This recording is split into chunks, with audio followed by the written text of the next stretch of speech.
ስምህም ጠርቻለሁ አንተ የኔ ነህ ዋጋ ከፍዬብሃለሁ። ከመቼ ወዲህ ነው አንተ የራስህን ያደረከው? ብዙ ወጣቶች በተለይ በዚህ ዘመን እንዲወዱን እንፈልጋለን።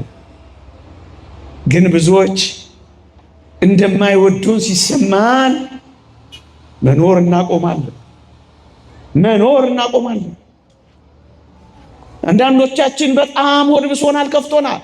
አንዳንዶቻችን በር ዘግተን ማልቀስ ከጀመርን ከርመናል። አንዳንዶቻችን ማዲያት አውጥተን አርጅተናል። ፍቅር ያጣን ስለመሰለን ለራሳችን ፍቅር መስጠት አቁመን አንዳንዶቻችን የአንዳንድ የማይጠቅሙ ነገሮች ፍቅረኛ ከሆን ከርመናል። እኔ ግን ጮክ ብዬ በትህትና አንድ ድምፅ ላሰማችሁ። በዘላለም ፍቅር ወድጄሻለሁ የሚል አምላክ አላችሁ። በዘላለም ፍቅር የሚወድህ አምላክ አለ። የት ነው ይህን ገፍተህ የምትሄድ? ከዚህ የሚበልጥ ፍቅር የለም። እንዴት ነው የወደድከኝ ብትለው እግዚአብሔር ይኸው ሞትኩልህ ብቻ ነው የሚል። ለዚህ ነው ያ መምህራችን እንኳን አዳም በደለ፣ እንኳን ሔዋን ተሳሳተች፣ በመበደላቸው በመሳሳታቸው እግዚአብሔር እንዴት እንደሚወደኝ አወቅኩኝ ብሎ እንደተደነቀው እሰይ እንኳን በደሉ ይላል። ይኸውልህ እግዚአብሔርን ስናውቀው እንፈራው ነበር። አሁን ግን ሞቶ ስላፈቀረን ስለወደደን ስለሞተልን ፍቅሩንም ጭምር አጣጣምን። እንዴት እስከምን ድረስ እንደሚያፈቅር ተመልከቱ። ማን እንደዚህ የሚወድህ እንዳለ እስኪ ፈልግ። ዙሪያህን አታገኝም። እመነኛ አታገኝም። እናቴን እናትህን ጋር አታገኝም። ጠላት ስትሆናት ጠላት ትሆንብሃለች። ስትከፋባት በር ትዘጋብሃለች። ጠላቱ ሆነን ሳለን ያፈቀረ አንድ ብቻ አለን፣ እሱም እግዚአብሔር ነው። በሞቴ እስኪ ስማኝ፣ በዘላለም ፍቅር የወደደ አምላክ አለልህ። እንዲህ አይነት ፍቅር የት አይታችሁ ታውቃላችሁ? ንገሩኝ። ቅዱስ ጳውሎስ ለቸር ሰው ሊሞት እንኳን የሚደፍር ምናልባት ይገኝ ይሆናል ይላል። እያጋነንኩ አይደለም። አንብቡት። የሮሜ መልእክት ምዕራፍ 5 ቁጥር 10 ስለ ቸር ሰው ሊሞት እንኳን የሚደፍር ምናልባት ይገኝ ይሆናል፣ ስለ ጠላቱ ግን የሚሞት ከክርስቶስ በቀር ማን ይገኛል ይላል። ስለ እናትህ አትሞትም። ምናልባት ጥቂት ይሆናል። እናትህም ስለ አንተ ላትሞት ትችላለች። ምናልባት ስለ ቸር ስለ ደግ ሰው ምናልባት ይገኝ ይሆናል። ስለ ጠላው የሚሞት ግን አንድ አግኝቷል። እሱም በዘላለም ፍቅር ይወድሻል፣ በዘላለም ፍቅር ያፈቅርሃል። ይሄው በዘላለም ፍቅር ወድጄሻለሁ ሲልሽ ስሚዋል። እንዴ ምናልባት በጣት የሚቆጠሩ ሰዎች ጠሉኝ ብለህ እኮ ይሆናል አንተ ራስን መጥላት የለመድከው የፈለግከው። ምናልባት እጮኛ ከርቶሽ ሊሆን ይችላል።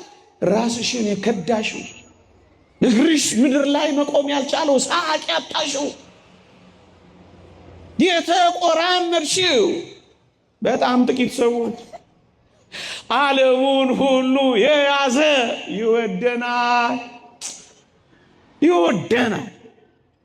ቃላት በማይገልጸው ፍቅር ይወደናል። ሕሊና በማይመረምረው ፍቅር ያፈቅረናል።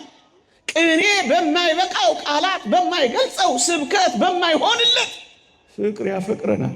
በምን ቋንቋ ልግለጥላችሁ? እንዴት ብዬ ላሳያችሁ? ቲያትር አልሰራ፣ በቲያትር አይገለጽ። ጥልቀቱ ምጥቀቱ ለመታወቅ የሚያልፍ የክርስቶስ ፍቅር ይላል የእግዚአብሔር ቃል፣ አይታወቅም።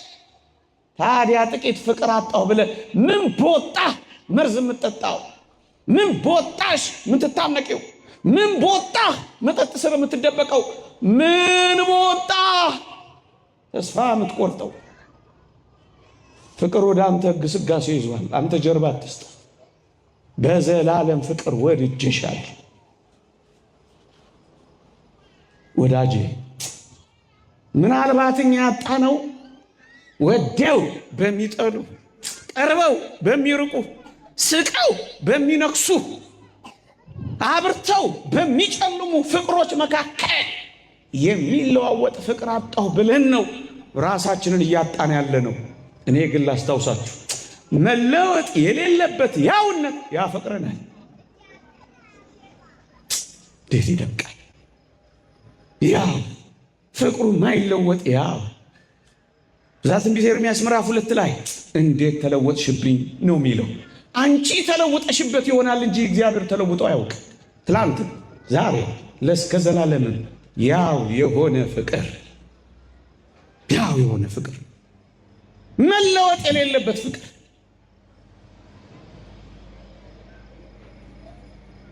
የተወደድሽ ነሽ አንቺ በእግዚአብሔር የተወደድሽ።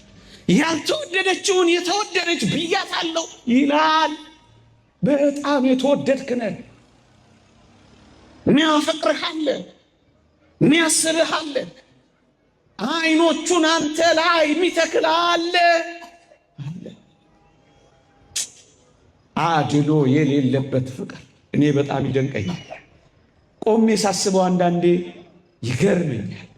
እኔንም ቅዱስ ጊዮርጊስንም እኩል የሚያፈቅር ፍቅር አይገርማችሁም? በመንኮራኩር የተፈጨውንም እህል የሚያስፈጨውንም እኩል የሚያፈቅር ፍቅር አይገርማችሁም? ላቡን የሚያፈሰው ደሙን ካፈሰሰው ጋር እኩል የሚያፈቅር ፍቅር አይገርማችሁም? በጠዋት የመጣውን አርፍዶ የመጣውን እኩል ዋጋ የሚሰጥ ፍቅር አይገርማችሁም? ምንጣፍ ያነጠፈውንም በፊቱ የተነጠፈውንም ፖሊካርፐስን እኩል የሚያፈቅር ፍቅር አይገርማችሁም? ይልቁንም የጠፋበትን የሚፈልግ ፍቅር አይገርማችሁም? አይኖቹ ወንበዴዎቹን የሚፈልግ ፍቅር አይገርማችሁም? እየሰቀሉት አይኖቹ እነሱን የሚፈልግ ፍቅር አይገርማችሁም? እየሰቀሉት ይቅር የሚል ፍቅር አይገርማችሁም? አድሎ የሌለበት ፍቅር። እናት እንኳን ታዳላለች እንኳን። በተለይ በዚህ ዘመን በጣም ከባድ ነው እንዴ! ምናምን ጣል ካላደረክ እኮ ዓለሙ ይቀየማል። ሪኮግኒሽን አይሰጥህም፣ በር ይዘጋብሃል፣ ፍቅር ይቀንስብሃል። እንካ በንካ ነው ነገሩ። ጊቭ ኤንድ ቴክ ነው ዓለሙ። ምንም ሳትሰጠው የወደደ እሱ ብቻውን የወደደ ሳትመጣ የቀረበሽ አንድ ስትራመድ ገስግሶ ወደ አንተ የመጣ አንድ ፍቅር ብቻ፣ አንድ ፍቅር ብቻ። ሽታህን ያልተጸየፈ ፍቅር፣ አሳሞች ጋር የነበረን ሽታ ያልተጸየፈ ያቀፈ ፍቅር። እንዲህ አይነት ፍቅር አይታችሁ ታውቃላችሁ? አባ እንጦንስ ወደ ገዳም ከመነነበት አንድ ቁም ነገር አንዱ ይሄ ነው። ሁለት ሕፃናት ሲጫወቱ ያያል። የቡድንና የቡድን አባቶች ምን ይባባላሉ አሉ? እኛ እንወደዋለን እሱ ይጠላናል፣ እኛ እንጠላዋለን እሱ ይወደናል ሲባባሉ ሰማላችሁ። ቆማላ ከዚያ መሰጠው ምን መሰጠው? እኛ እንወደዋለን እሱ ይጠላናል ዲያብሎስ፣ እኛ እንጠላዋለን እሱ ይወደናል ክርስቶስ ነው አለና ፍጥነቱን ጨመራ። ወዳጄ እየወደድከው እሱ የሚፈልገውን የምትፈጽምለት ዲያብሎስ እመነኝ ይጠላሃል። ብቻውን ሲሆን እንዳይሆን አንተን ይፈልጋል። በሱስ የሚተናነቅህ ስለሚወድህ እንዳይመስል ስለሚጠላህ፣ ግን ብቻውን ይወድሃል። እሱ ክርስቶስ አድሎ የሌለበት መውደድ፣ ይልቁንም ደካሞችን የሚወድ መውደድ። ኃጢአተኞች በበዙበት በዚያ እግዚአብሔር ጸጋ በዝቷል ተብሎ አይደል የተጻፈው? እንዴት ነው የሚወደድ! ምዕመናን፣ ወረት የሌለበት መውደድ። እዚህ ዓለም ላይ ያለው ወረት ያለበት ቀን የሚያስረጀው ጸባይ የሚለውጠው በሆነ ነገር የሚሰለቸው ደግሞም የሚደብረው ይቅርታ ለቋንቋ ራሱ ቋንቋው ሲደብር የማያረጅ ወረት የሌለው ፍቅር እግዚአብሔር ሲሞቅ የማይሞቅ ሲበርድ የማይበርድ ሁል ጊዜ ፍሬሽ ሁል ጊዜ ትኩስ ፍቅር ለኛ ያለው እግዚአብሔር ታዲያ ማንም የማይወደኝ ነኝ ብሎ ለምን ክርስቲያን ቦዲ ይብሰዋል? ለምን የማይሆን ፍቅር ፍለጋ ሲንከራተት ይኖራል? ለምን ፍቅርን ፍለጋ ሱሶች ውስጥ ይደበቃል? እናም እነዚህን ቃላት እስኪ አብረን እንስማቸው። እኛን የሚያፈቅር አምላክ እያለ እኛ ለምን ራሳችንን እንጠላለን? ስለኛ ፍቅር የተሰቀለ አምላክ እያለ ምን በወጣን እኛ የምንሰቀለው? ስለኛ መኖር ራሱን የሰጠ የሞተ አምላክ እያለ ምን በወጣሽ አንቺ መርዝ እየጠጣሽ ራስሽን የምትገየው? ሐሞት የጠጣ አምላክ እያለ ስላንተ ምን በወጣ አንተ መርዝ ጠጭ የምትሆን? ምን በወጣ? ወጣትነቱን ለአንተ የሰጠ አምላክ እያለ ምን ቆርጦ ነው አንተ ወጣትነትህን ለዲያብሎስ ባርነት ለሱስ የምታስገዛው? ወንድሜ ሆይ እርግጠኛ ነኝ ሽፍታ በጣም ትጠላለህ፣ አጋች በጣም ትጠላለህ። ታዲያስ ለምን የራስህ ሽፍታ ትሆናለህ? ብዙዎቻችን የራሳችን ሽፍታዎች ሆነናል፣ ሸፍተንበታል። በራሳችን ላይ ሱስ አግቶናል፣ ሸፍተንበታል። ያልያዘን ነገር የለም፣ ሽፍታ ሆነናል። ሽፍታ እየጠላህ በራስህ ላይ የሸፈትክ አንተ ብቻ ትሆን እንጃ። አውሬ ተሸሽ የለ እንዴ? አንበሳ በደረሰበት አትደርስም። አውሬ ስትሸሽ ኖረ ወዳጄ፣ የራስህ አውሬ ትሆናለህ። ራስህን እየበላህ ትገላለህ። እመነኝ፣ በዚሁ ከቀጠልክ ራስህን ባዶ ሆነ ታገኘዋለህ። አውሬ ራሱን የሚበላ አውሬ፣ ሰው ራሱን የሚበላ አውሬ እንኳን ራሱን ሲበላ መች ታውቶ? እባብ እኮ ራሱን አደሳል እንጂ ራሱን እኮ በልቶ አያውቅም። እባብ ራሱን ሲነድፍ አይተህ ታውቃለህ? እስከ መቼ ነው ራስን በሱስ የምትነድፈው? እስከ መቼ የራስ ጠላት ትሆናለህ? እስከ መቼ? የተወደዳችሁ ክርስቲያኖች የበታችነትን፣ ብቸኝነትን፣ ለመወደድ መፈለግን ስላጣ እመነኝ ዋጋ ቢስ ነኝ እንዳትል አንድ ነገር ብቻ መጠቆም አለብኝ። ዋጋህንማ አውቀው፣ ዋጋህንማ ማሳወቅ አለብን። እዚህ መድረክ ላይ ዋጋ ቢስ ነኝ እንዴት ትላለህ? አንተ እኮ ምናልባት ያጣኸው ይሄን ዓለም ስላጣ ዋጋ ቢስ ትሆናለህ። ዋጋ ዓለም ራሱ ቢሸጥ አንተን አያወጣ። በዓለም ላይ ያሉ የባለጸጎች ሀብት ሁሉ ቢሸጥ ከ1 እስከ 10 ያሉት ፎርብስ መጽሔት የሚያወጣቸው ባለጸጎች እነ ኤለን መስክ በላቸው፣ እነ ቢል ጌትስ በላቸው፣ እኔ ማላቃቸው የእነሱ ሀብት ሁሉ ቢቸበቸብ ደፍሬ እናገራለሁ እኔን አያወጣ። ምክንያቱም እኔ የተገዛሁት በጌታዬ በመድኃኒቴ በኢየሱስ ክርስቶስ ሲያንስ ነው። አንተ ዋጋ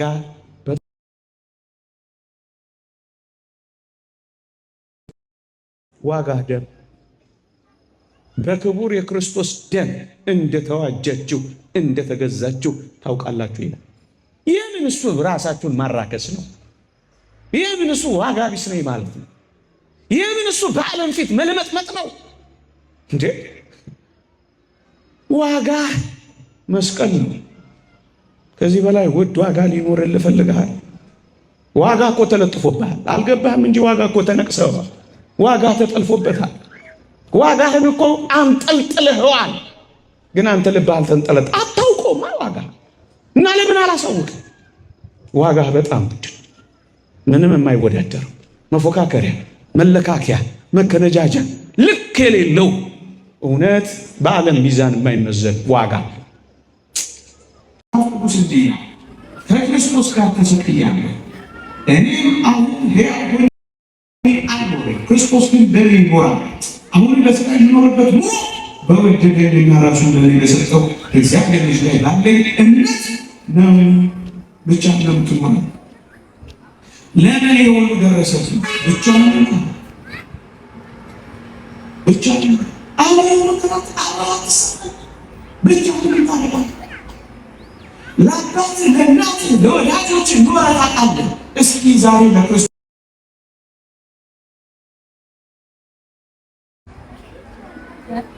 አስቀድስ በርከከለ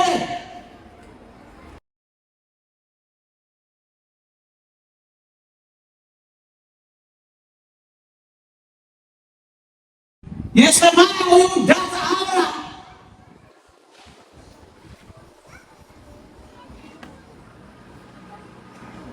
ለሷ እስኪ ለክርስቶስ መኖር ጀምር።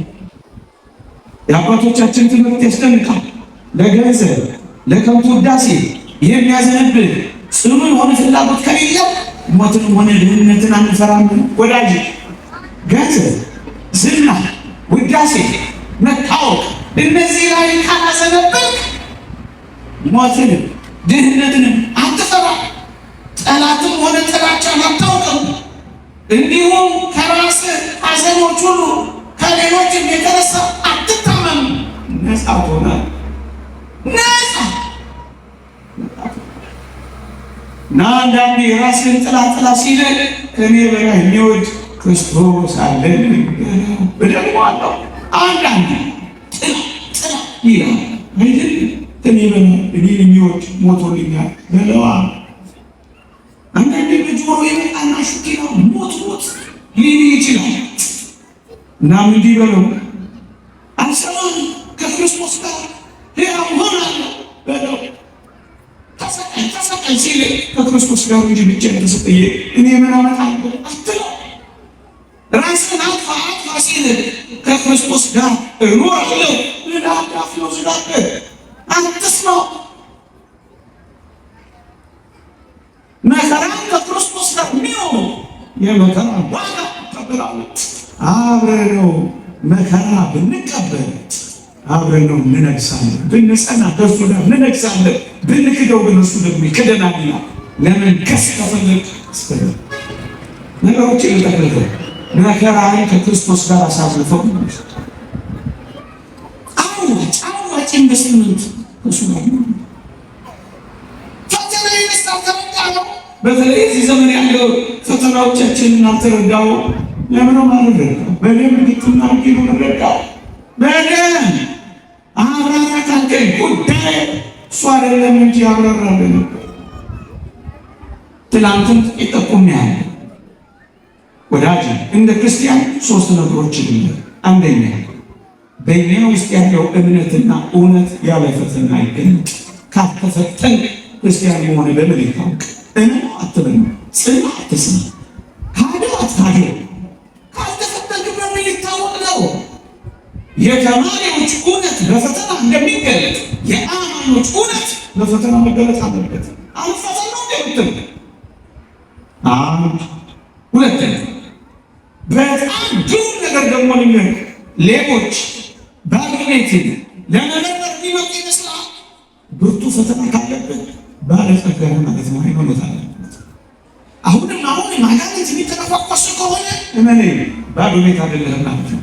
ሌባ ዲያብሎስ የሚተነኳኳሱ ከሆነ እመኔ አንዳች ሀብትና ጸጋ አለ ማለት ነው። ስላለ የሚታገል ሃይማኖት ስለ ቆምክ ነው የሚያንገዳግድ ጽናት። ሶስተኛ ማክሲሙስ የተባለ ልክል ይላል ፈተና በአንዳንዶች ዘንድ ከቀደመ ኃጢአታቸው ሊያነጻቸው ይመጣል። ከተፈተን ኃጢአት ሊያነጻልህ ሊሆን ይችላል። ደስ ይቀጥላል። በሌሎች ላይ ደግሞ ፈተና ከመጣ ይላል አሁን ያላቸውን ጥንካሬ ፍጹም የሚያደርገው ነው ይላል። ጠንካራ ከሆንክ ፍጹም ሊያሳምርልህ እየመጣው ደስ ይላል። ማክሲመስ ነው የሚለው እኔ አይደለሁም። ሶስተኛ ክርስቲያን ሆነ በብዙ የተፈተንክ ካለ እመኔ ተስፋ አትቁረጥ። ሌላ ቦታ ውስጥ አትደበቅ። ለሚመጣው አስቸጋሪ ዘመንና መከራ እየሰራ በመከራ እየሰራ በፈተና እያጠነከረ ምክንያቱ ይሄ መፍትሄው እዚህ ውስጥ ነው ያለ። እናም ነገር ልጠቅልለው፣ ነገር ልቋጭ። ትናንት ምንም እንዳልተደረገለት ሰው፣ ትናንት ምንም እንዳላለፍ፣ ከትናንት ላይ ታሪክና ትዝታህን አትቶ ትላንት እግዚአብሔር ከብዙ ነገር ያሳለፈ ሰው ትናንትን እያስታውስ ዛሬንም ነገንም የሚያሳልፍ አምላክ እንዳለ አስበህ ምን በራስ ላታ አንተ ለአንተ የተሰጠ አደራ ብቻ ነው። ያንተ አይደለህም። የኔ ነው ያለ ከበሺ ጀምሮ አንተ ያንተ ሆነ ራስን በፈለከው ነገር ውስጥ የምታሰማራው የመንፈስ ቅዱስ ቤተ መቅደስ ነህ። ለምንድን ነው በእሱ ስልጣን ሰው የምትኖረው? ይኸው እስኪ ክስታ፣ ይኸው እስኪ በልሳ፣ ይኸው እስኪ ተጨራካ፣ ይኸው እስኪ ሳስታ፣ ይኸው እስኪ በበሽታ ተይዘሃል። የእግዚአብሔር ቤተ መቅደስ እሱም ሰውነትን አፍርሰሃል። አንተ ለአንተ የተሰጠ አደራ ብቻ ነህ። የኔ ነህ የሚል የሞተልህ አምላክ አለ። በዋጋ የተገዛህ ዛሬ በቅጡ ታገስ፣ አትመለስ። ዛሬ ከታገስ ትናንት ያሳለፈን አምላክ አስብ። ለነገ ደግሞ ስጋት አይግባ። እሱ ጋር ተኖር። ተራሮች ወደ ባህር ቢገቡ ልቤ አይፈራ እያለ እንደ ዳዊት መዘመር ትችላለህ። ልቤ አይፈራ። ተራሮች ቢናወጡ እግዚአብሔር ከእሱ ጋር የሆነለት ሰው ተራሮች ለምን አይቀልጡ? አንተ አትቀልጥ። እግዚአብሔር አብሮ ያፈራል። ንገረኝ። በመከራ ውስጥ እንዳለ የጣሉ ሰው አለ? ንገረኝ። ማን እግዚአብሔር ጋር ተደብቆ የተነካ የለም። ለበጎ ካልሆነ በቀር እና ትኩረትህ እግዚአብሔር እንደማይቀር እንጂ ቀኑ መቼ እንደሆን እያሰብክ አትፈትም። እግዚአብሔር አይቀር። ትኩረታችን ቀኑ መቼ እንደሆነ ስለሆነ ነው እኛ የምንፈተነው። መጣቀር እያለ መከራ የምንበላው እግዚአብሔር አይቀር። እግዚአብሔር አይቀር። እና በእነዚህ ነገሮች ልጠቅልለው። በሱስ ውስጥ ራስን አንዳች ነገር በማድረግ በመግደልም ውስጥ እንዳትኖር እነዚህ ነገሮች አስባቸው። እግዚአብሔር ፍቅር ላይ ተማመን። እግዚአብሔር ያፈቅረኛል፣ እግዚአብሔር ይወደኛል፣ እግዚአብሔር ይጠብቀኛል። ሀሳቡና ዓላማው እኔ ነኝ። ሁለተኛ እግዚአብሔር ትኩረቱንና ለእኛ ያለውን ጥበቃው አትጣላቸው፣ ይጠብቀናል።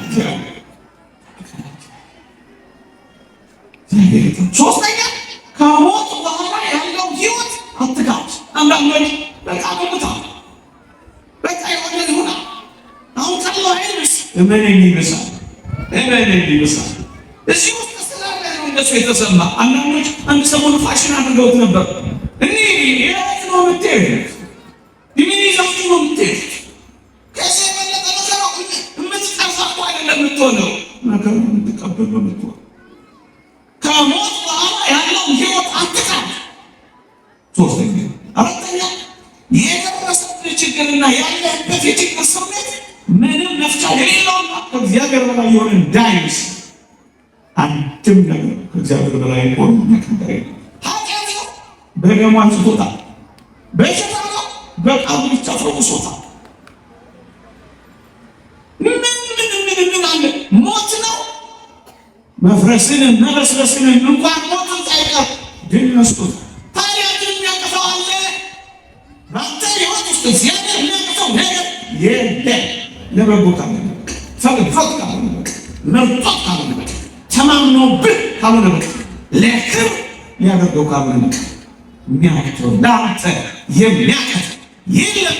የነቢዩ ቃል የሚያቅተው ነገር የለም። እግዚአብሔር ይህንን አንድም ነገር አለ። ለዚህ ዓለም ኑሮ ካልተገባሁማ የዘላለሙ ይቅርብኛ አትበል። ይህ ኑሮ አጋው ነው። እንዲህማ ኑሮ ሌላ ህይወት፣ ሌላ ኑሮ፣ ሌላ ዓለም ነው ያለንኛ። ይህማ ማረፊያ ነው፣ ማረፊያ ነው። ይህማ መቆያ ነው፣ መኖሪያ ነው። ይህማ መዘጋጃ ነው። የዘላለም አይደለም። ይሄማ ጊዜያዊ ነው። ምን ያስጨንቃል? ይሄን አጣው ብለህ ራስህን መታወጥ እህቴ፣ ይሄ ካመጣሽ ምናልባት ቀኑ ሊደብርሽ ይችላል እንጂ ሕይወትሽን ሊያሳጥር ይገባል። ስራ ማምጣት፣ መንግሥተ ሰማያትን ማምጣት ሊከተል ይገባል። በፍጹም በሰው መቀዳት ራስን እስከ መቀዳት ሊያደርስ ይገባል። አይገባም። ለችግር መፍትሄ ቀን መስጠት እንፈልጋለን። ቀን ስጥ። ምን እግዚአብሔር በቀን ውስጥ ይሰራል። አትቶ ከእግዚአብሔር ይልቅ አትቅደም። እግዚአብሔርን ይልቅ አስቀድም። በዚህ HIV በነበረበት ዘመን አስታውሳለሁ። ጥቂት ወጣቶች ቶሎ ብለው ራሳቸውን አጠፉ። ነገር ሲበላሽ፣ ቀን ሲያልፍ እግዚአብሔር መፍትሄ የማያመጣ ይኸው አሁን ወልደው ከብደው አምረው ብዙዎች ይኖራሉ። ጥቂት ወጣቶች ግን ቸኩለው ራሳቸውን አጠፉ። ምንም ነገር ያልፋል። ምንም ነገር ያልፋል። ቀን የሚያመጣውን አታውቅም። አትጣደፍ። ተረጋጋ፣ ሰከን በል። ይልቅ እጆችን ዘርጋና በርከክ በል። ችግርህን ለአንዴና ለመጨረሻ ጊዜ የሚፈታልህ ሱስ ወይም ሞት እንዳይመስል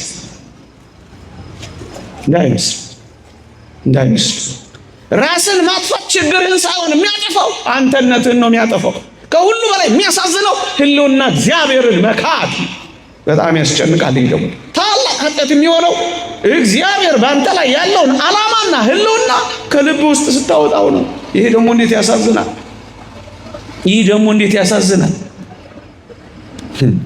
ራስን ማጥፋት ትንሽ ችግር ለመፍታት ትልቅ ችግር መፍጠር ነው ወዳጅ። ከሰዓቷን ለማጥፋት ምናምን እየተለማመድክ ዘመንህን ሁሉ ይኸውልህ፣ አንተ ከሰዓቱን ለማለፍ ነው የሆነ ነገር የለመድከው። ሺሻም በለው ምንም በለው የለመድከው አንድ ከሰዓት ለማለፍ ነው። እመነኝ፣ ዓለም ሁሉ ግን ጥሎ ያልፋል። አንተ እዛው ቁጭ ብለህ ጥሎ ያልፋል። አታሳዝንም? ለምንም ነገር የነቃህ አትሆንም፣ ታሳዝናለህ።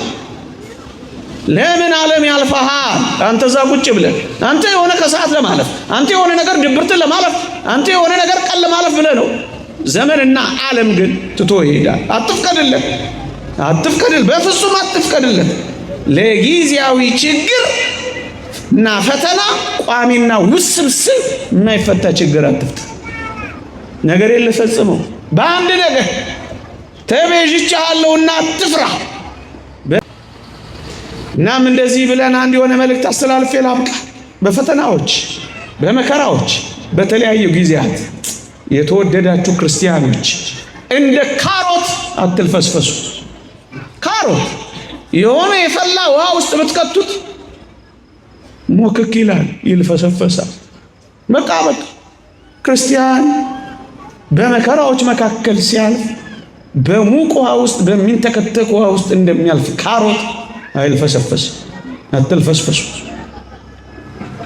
ወይ አሁን ያልኳችሁ የፈላ ውሃ ውስጥ እንደሚጨመር እንቁላል ውሃ ውስጥ ሲገባ ከላዩ ደህና ሆኖ ውስጡ ግን ሙክክ ብሎ እንደሚያለቅሰው እንደ እንቁላል አትሁኑ። አንዳንዶች ላያቸው ምርጥ ነው፣ ውስጣቸው ግን ሙክክ ብሎ ፈሷል። እንደ እንቁላልም አትሁኑ። እና ምን እንሁን ካላችሁ ሀገራችሁ ላይ እንዳለው ምርጥ ቡና ሁኑ። ይቆላል እሳት ላይ እንዴት ያምራል መሰላችሁ! መልከኛ ውብ ይሆናል። መቆላት ብቻ አይደለም፣ ደግሞስ ይፈጫል፣ ይወቀጣል። እንዴት ያለ ይልማል፣ እንዴት ያምራል። ከዚያስ እንደገና እሳት ላይ ውሃ ውስጥ ገብቶ ይፍለቀለቃል። ይሄ ደግሞ እንዴት ያለ ብርቱ ፈተና ነው። ቅድም እንደገቡት እሳት ውስጥ መግባት ነው። መጨረሻው ላይስ ነጭ ረከቦት ላይ ኩፍስ ብሎ በነጫጭ ሲኒዎች ደምቆ በግርማ ሞገስ መጠጣት ይጀምራል። ካሮት፣ እንቁላል ወይስ ቡና? ምን ጮክ በሏ። እንደሱ ማን ነው የሚያዋጣ? አትልፈስፈሱ። ምንም የተፈጠረ ታሪክ እንዳይመስላችሁ። ህይወት ይቀጥላል። ክርስትና አይቋረጥም። አንተ የኔ ነህ። ይቆየን።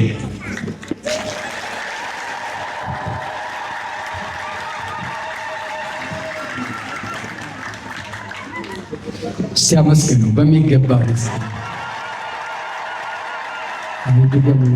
ድገሙት። ስሙ ለዘላለም የተመሰገነ ይሁንልን። አንተ የእኔ ነህ ብሎ መምህራችን ተስፋችን ማን እንደሆነ በሚገባ ነግረውናል። ዳው ይህን ተስፋ እዚህ ቁጭ ብለን በዚህ በምሽት ጊዜ እንኳን ተስፋችን እሱ እንደሆነ የነገረን አምላክ በእውነት ነገም ከኛ እንደማይለይ በሚገባ አስተምረውናልና ዛሬ ብቻ ሰምተነው የምንሄደው ሳይሆን ለዘላለም በልቦናችን ውስጥ የሚኖር ቃል መልእክት፣ የተስፋ ቃል ነውና የተነገረን የተማርነውን ትምህርት በልቦናችን ያኖርብን። ለመምህራችን ቃለ ሕይወትን ያሰማልን፣ ቃለ ሕይወትን ያሰማልን። አሜን። በቤቱ ያቆየልን፣ የአገልግሎት ዘመናችን ይባርክልን።